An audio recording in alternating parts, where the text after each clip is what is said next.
मिलल मिस्त्री का कहिए सखी।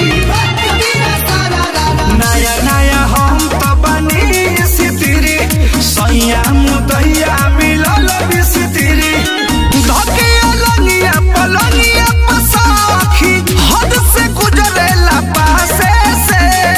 आई हो दादा लेके उरिंच 7 इंच के सैया खोलेला चोली पिया से लेके उरिंच 7 इंच के सैया खोलेला चोली पिला से।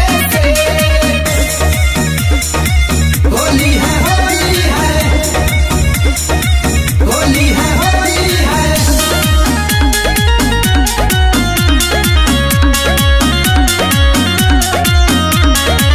कमर के साइज के रखले बा फीता का जाने कहवा से सिखलस तरीका।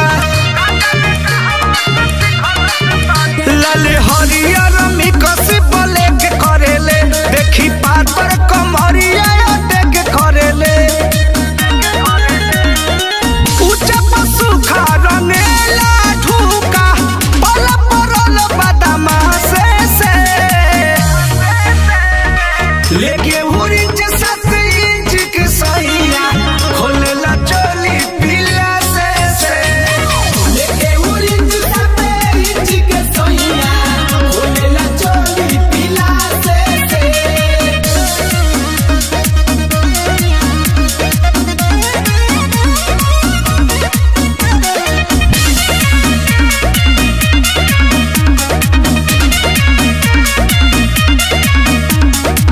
लेवेला सुविधा ये दुविधा में डाल के कोदे दलाल रोजे मली मली गाल के। प्रमोद प्रेमी गोपी कुंजन सहक गईले साचो सुजित समर को बहक गईले खेले आँख मुदा खोल दे तलूगा तुम बनी हम देवदास से लेके उरिंच 7 इंच के सैया खोलेला चोली पिला से लेके उरिंच 7 इंच के सैया खोलेला चोली पिला से। नोट की राशन डाल के ढीला कर